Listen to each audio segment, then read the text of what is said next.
Our next game is Night Warriors Darkstalkers Revenge, a fighting game from Capcom. And it was nominated by @mneko on Twitter.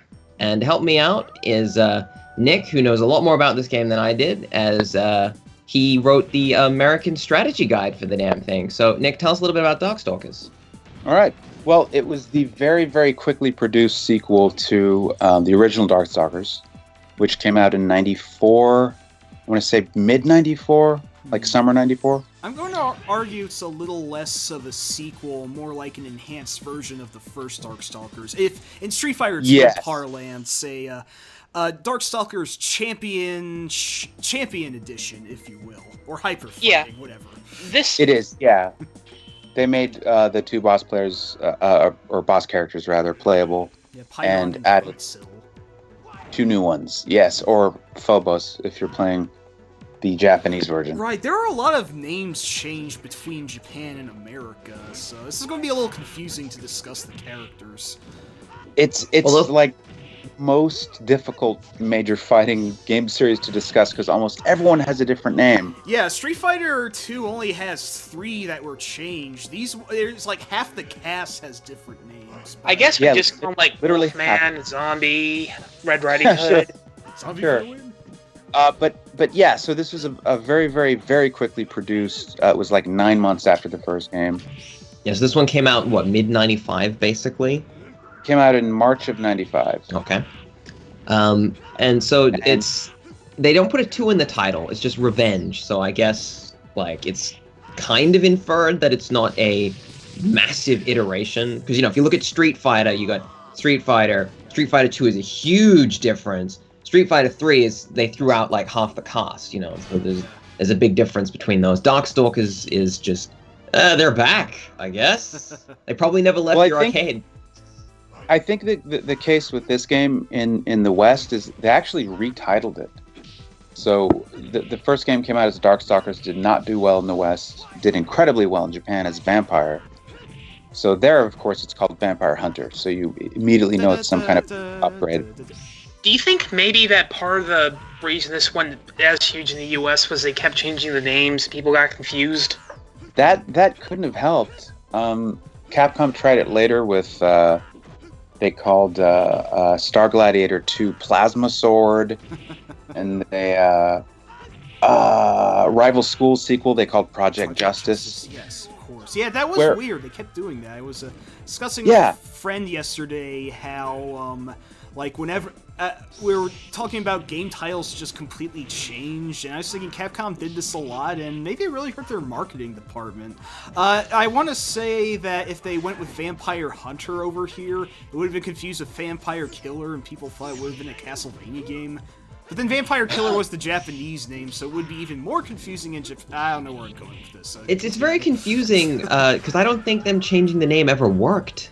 I can't think of an instance where they're like, well, Corpse Hunter is not working, so we're going to call it Mr. Fluffy Butt, and that never worked. They never sold more of Mr. Fluffy Butt. Everyone's just like, well, I don't know what this is, forget it. I think the lesson is don't change the name of your franchise. It's going to confuse people. I will say the name Vampire Hunter is a confusing name, since you don't really hunt vampires. You don't hunt vampires. No. There barely even are vampires in this game. There's one vampire and one hunter, so yeah. Yeah. The title actually refers to the new main character of Donovan, who is a vampire hunter. Half vampire too. Dhampir. Yes, half vampire. Yeah, Dhampir. And he looks he's like an Indian warrior with the elements and gods on his side. And he's got a badass design, and he's got such a fantastic design. He has 3 JoJo stands, which is kind of awesome. I was always sad they didn't make it into Vampire Savior. I don't know why they gave him the boot there. Well, I want to get ahead. We can talk about the characters a little bit, since we've got we got Mr. Him, and the characters are the biggest part of this game. Go ahead, Bob. Definitely. I want to just derail real quick, go back a little bit. We didn't talk much about the original version, because that's not what we're discussing, but it is a really, really impressive game from 1994, especially if you compare it to stunning. all the competition. Yeah, the thing of it is, I think like the first fighting game to run on Capcom's then new CPS2 arcade board was just Super Street Fighter 2 Turbo, and I was just carrying assets over from the CPS1, but I think this was the first fighting game they built off the ground for the CPS2, and they really took advantage of the backgrounds are amazing, full of characters and detail, grim yet colorful. The characters themselves are rather fluidly animated for the time, all reasonably big sprites that just have so many I think they were showing off the sprites in a way, because this game has one of the more diverse character size ratios, I think. You have really big characters. I can't remember his exact name. The Frankenstein guy is huge. Victor. He's called Victor. I don't know what is he called in the, he's got two different names, doesn't he? Let's just go with the US names for now, if possible. Okay. Okay. But yeah, so the names... that is painful for me, but I will go along with it. All right, it's okay. But I can get you up to speed. So yeah, there's a lot of variation in character size. You got huge characters, you got tiny characters. So even in that regard, compared to Street Fighter's cast, which is mostly people of approximately the same sort of build, and then you have a bigger character or two, and a smaller character. This game's got massively varied body shapes, I guess. Even the humans have proportional oddities to them. Yeah. It was I think it was Capcom, really showing off what this new hardware could do. For example, the average Street Fighter 2 sprite has 150 frames, and the average Darkstalkers sprite, for a character has 350. And there's just so much absurd detail in these characters that don't even need to be there. Random example, when people get electrocuted, every character has their own unique skeleton just for that one kind of attack. Yeah, which was the first time that sort of detail was ever in a fighting game. I remember seeing it for the first time, the original Darkstalkers, and thinking, this is the most beautiful game I've ever seen. I'm pretty sure if you load this up, anyone who's watching at home or opens it on, I don't know, MAME or something, you're like, wow, they were playing the previous game in '94, but this game has the sprites are all the same, I believe, in this one. I don't think they changed any of the sprites, so it's the exact same sprites plus new characters. So that's this was you would see this alongside a different game and think, wow, that game's great. I know what I'll do. I'll completely change the name and forget that it's the same game.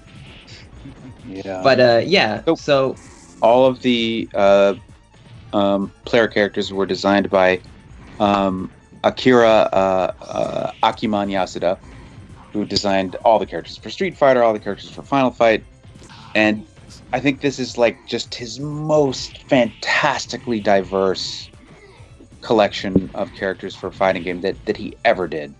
I mean, would you say that it also benefited from not having to be toned down in a way? Because I've seen original Street Fighter art, and it's gorgeous, but then they clearly cranked it down to fit into the board. Or in this game, they're like, all right, well, that's the art. Let's basically just put it into the game then. I'm gonna make a small confession here. I actually kind of almost prefer non-human sorts of characters in fighting games, so this does a lot for me. I completely agree. It was just so new at the time, and I imagine that the legendary Capcom sprite artists, were drawing these fairly staid, fairly archetypical, semi-real world fighters in the Street Fighter series, and then they got the opportunity to go nuts. And I must note that I appreciate that they basically factored in most of the classic Universal horror monster stable with Dimitri the Vampire, John Talbane the Werewolf, Anakaris the Mummy. Other crap I'm missing. I guess Rikuo, the creature from the Black Lagoon, and one more that I'm missing. Werewolf, Mummy. Oh, Lord Raptor the zombie. No, I was thinking zombie. I was actually thinking of Victor, the Frankenstein's monster. But yes. Yeah, I'm not sure if Lord Raptor fits into any Universal archetype because he's a bloody, insane punk zombie whose limbs morph into chainsaws. Yes. He's my personal favorite. He's so awesome. I love playing him. I like they took the concept of just zombie and they just went completely insane with it. I love that. Yeah. The only zombie I can give you is there's kind of punk zombies in Return of the Living Dead, but I don't. They probably had seen that movie, but I don't think that was a deliberate shout out to that. It's probably a Japanese thing. There is like a little bit. Is there? There's not really much Japanese mythology in this game, is there? There's Samurai. Yeah, Bishamon. Bishamon, the ghost samurai, who's like a spirit inhabiting a cursed suit of armor, but I guess he'd be closest to that. But what I mean is, because obviously there's a lot of, because these are all like Western monster movie things, and there's not really any, there's not like, there's not like a Kappa Man or any sort of like Japanese mythology characters or Japanese monsters. Well, there's a cat girl. Well, No, it's very interesting you'd say that, because the original idea for the game did not come from Japan. It came from Capcom USA. See, that makes sense, because it really feels like a love letter to Western like horror and monster movie stuff. Yeah. Capcom USA said, what about a, traditional, like, kind of Universal-esque monster fighting game? And Japan ran with that. I heard at one point they were trying to get the actual Universal license, but I don't know if that's just hearsay or not. Oh, I've never heard that, but it wouldn't surprise me. I forget where I heard this, so if anyone could correct us on this, please let us know. Well, they did make Street Fighter the movie the game, so it wouldn't be out of line. That was Strata, the makers of Bloodstorm, I'm afraid. So. Yes. Anyway, yeah, it's got a really diverse cast. Although, if I may complain, sure. Morgan and Felicia are the only characters anyone knows, because they're the only characters Capcom ever uses nowadays in like. Don't forget crossover Shinko. games. Yeah, Shinko sometimes. They will occasionally bring out Dimitri, but it's pretty much Morgan and Felicia. I do want to say, I do like Morgan and Felicia a lot. I like their designs, but I almost want to say they just became popular because of horny nerds. I mean, let's because this is you're going in a good direction, because I think it's notable that the game didn't do that well. Like, I don't know if we're jumping ahead of myself here, but the game didn't do super well. It did pretty well in Japan. It didn't do very well. It did super well in Japan. In the West, of course, as we know, it did not. No. And it's interesting that, there is kind of like a sex sells thing. It's kind of, constantly crops up in media, where, like, they had all these amazing characters, so many distinct monsters that are so unique and different, and that basically one of the only things that keeps selling the game, that only propels the game, is the naked woman and the mostly naked woman. Like, you're not wrong. I still think they're both great character designs, but they're just not as crazy and interesting quite as much as, say, the guy who uses his ribs like swords. Yeah, true. Or the freaking Sasquatch. She's a furry little adorable guy who can freeze people. How did we forget about Sasquatch? What are we doing? Yeah, we didn't mention Sasquatch, and that's the thing. This game has so many great characters, and then it's like you have trouble remembering all the great characters. They added extras for this game, and they added 4 for the final iteration of Darkstalkers. I believe it was added 4. There was QB, Jetta, BB Hood / Balletta, and it's interesting that BB Hood, who I would say is maybe the 3rd most well-known character out of this line, came out only in the last game, because she's pretty popular, I think. Yeah, she is. Yeah. I actually like BB Hood a lot more than Morgan. I like Concept a lot better. Yeah, I just love psychotic Little Red Riding Hood. Like, what could be better? So genius.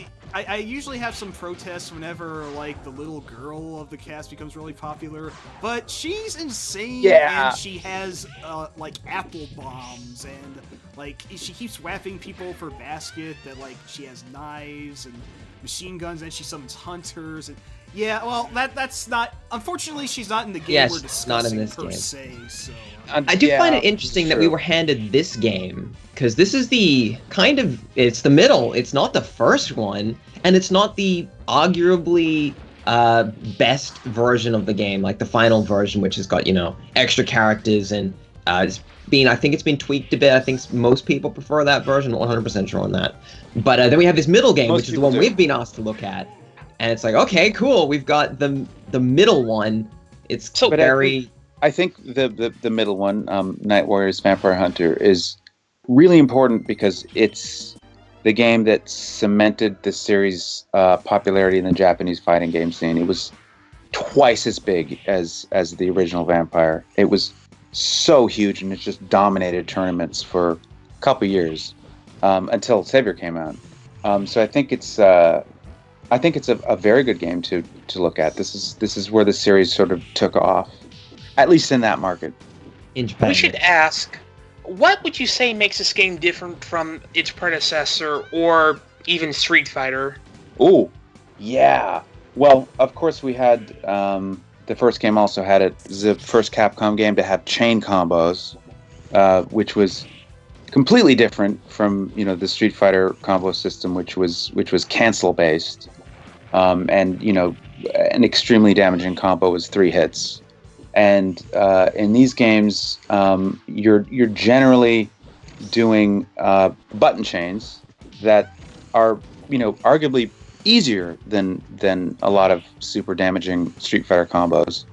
So like that was the first obvious main difference in the gameplay, which they then very much carried into Vampire Hunter, which really is not too different gameplay wise. And then of course it changed further in Savior, but it's all about those. I don't want to say dial a combo because that makes me think of like MK3, but chain combos.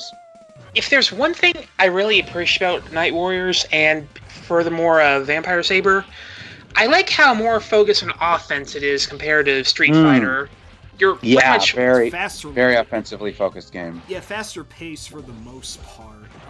Something else to note, a change right from Darkstalkers was actually the super meter, because in the first one, you could only have like one super filled up at a time for an EX or a super attack.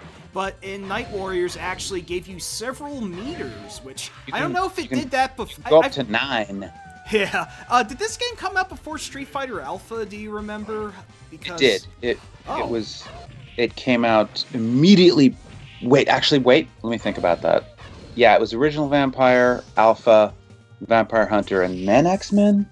Well, this is at least... Yeah, Alpha wasn't until 95, so... Okay, so Alpha may have been, a couple months after this. Alright, well, that one, Alpha or this was like the first game to have multiple super stocks, which seems to be something we take for granted in fighters nowadays, but...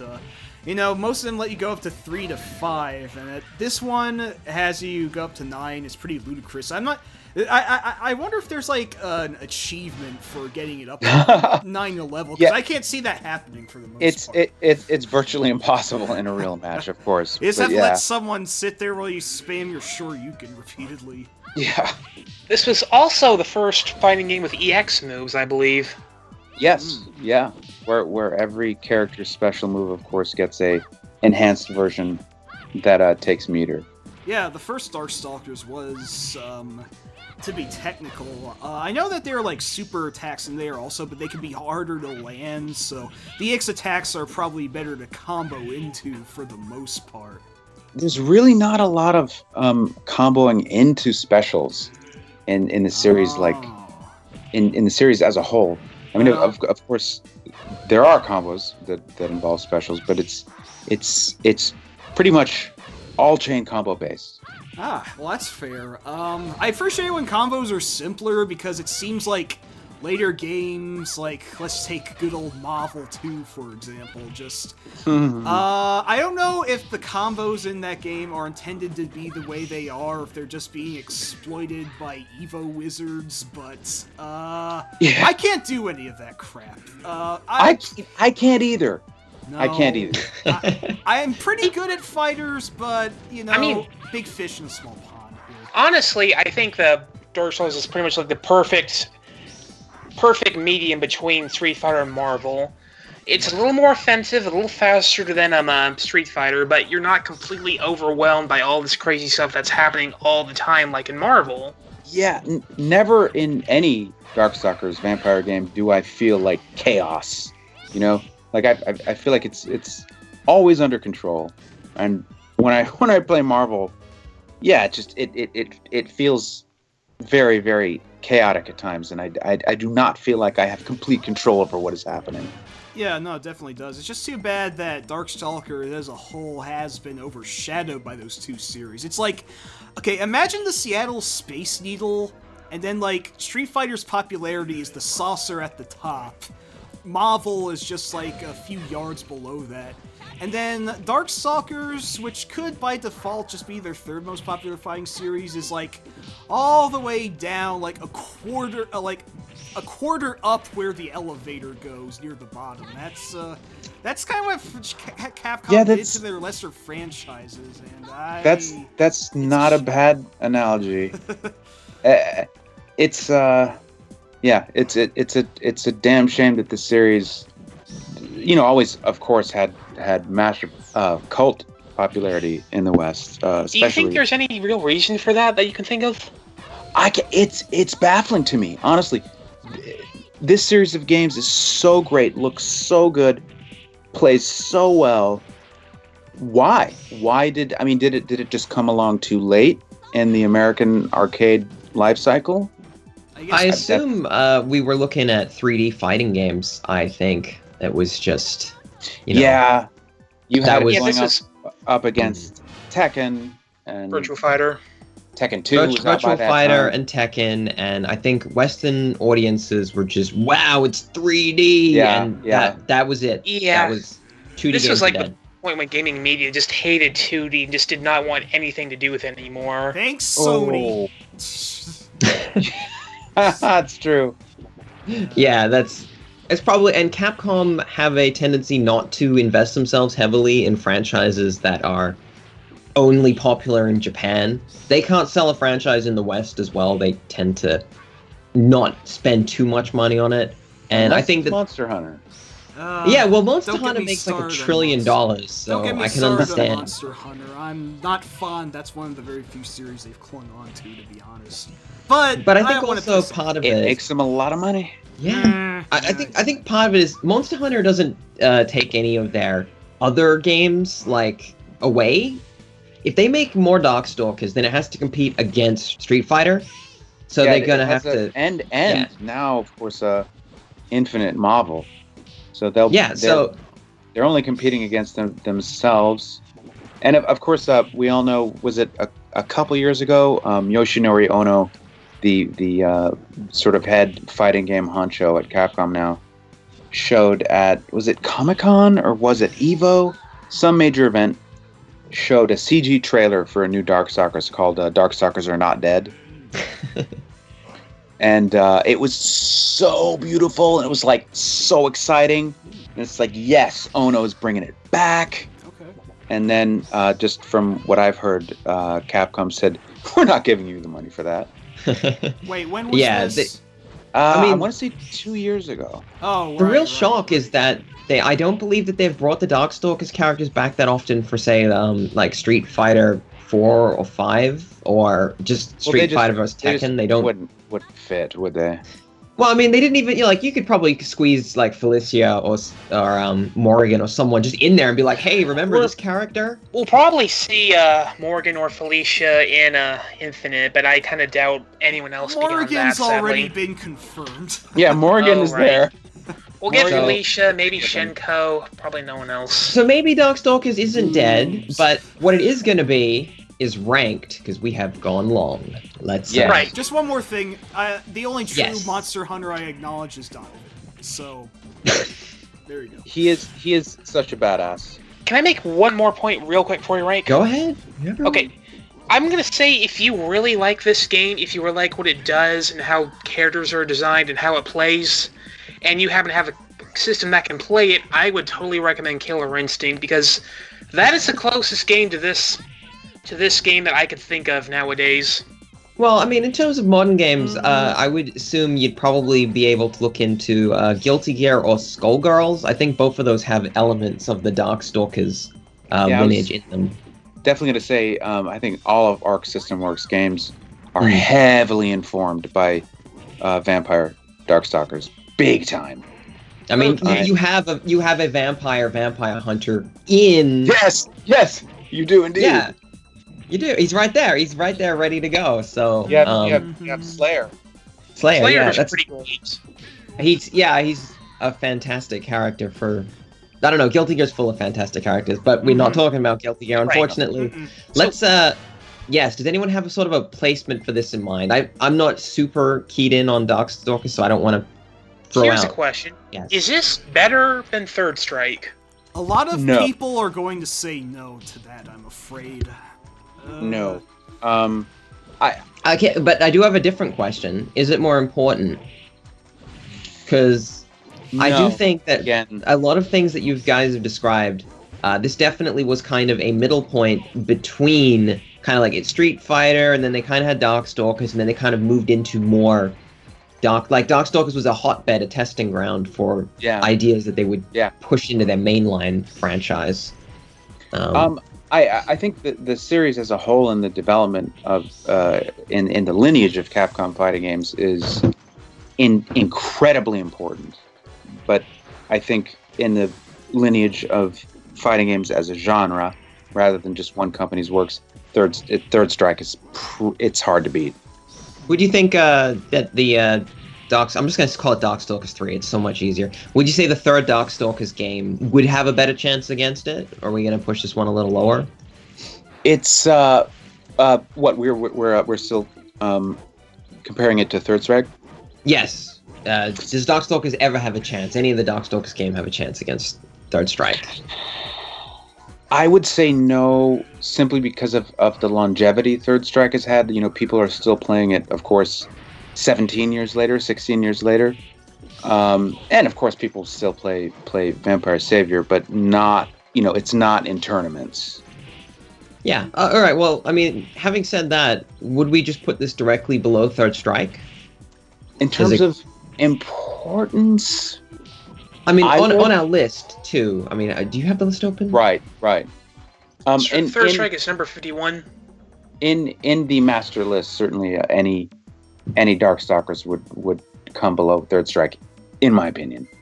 You're the most valid opinion we have here, as far as Can we put it above Dare Life 3? I would say yes. I mean, I would agree. Yeah.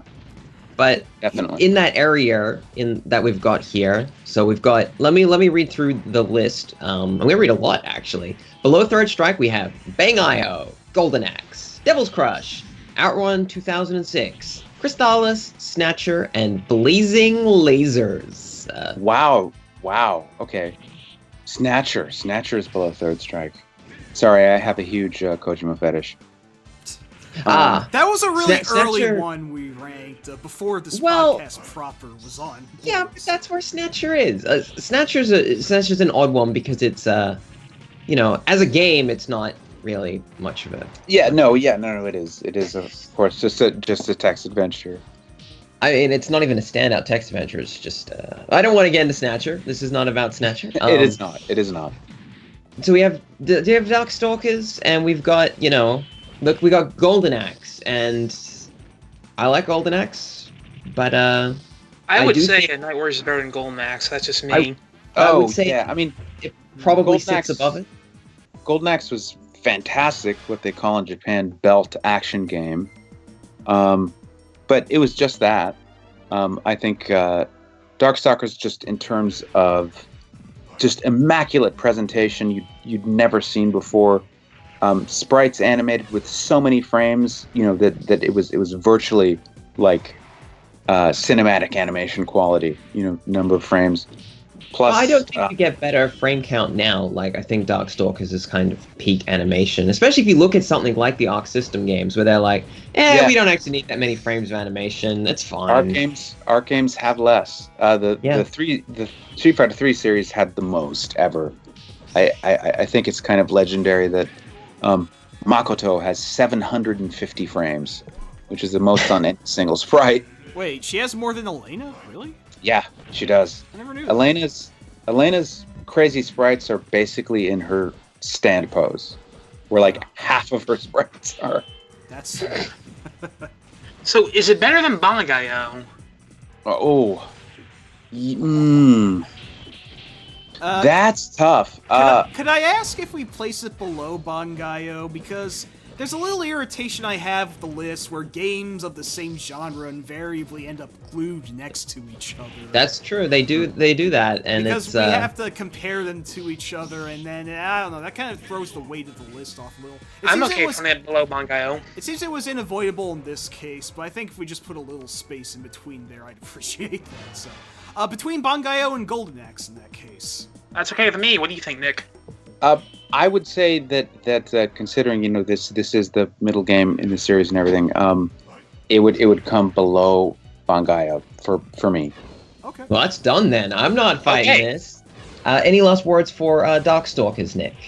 I think we really covered it. Anything that and anything else I would say would be highly personal. This was the game that sort of cemented my lifelong love affair with fighting games, and it's why it holds a much more important place in my heart than Savior, than the sequel. And if anyone out there has not had the opportunity to check this game out, you must. The artistry is incredible. The music is great. The characters are fantastic. If you have never played a Darkstalkers / vampire game, do it. And that is Night Warriors Darkstalkers Revenge, below Bangayo, above Golden Axe. I think that's a good place for it. What is that? About number 52, I believe that will put that one at. Respectable. So, 52nd best game of all time, or top game of all time. We're not the best game podcast. We're the top game podcast. Top game.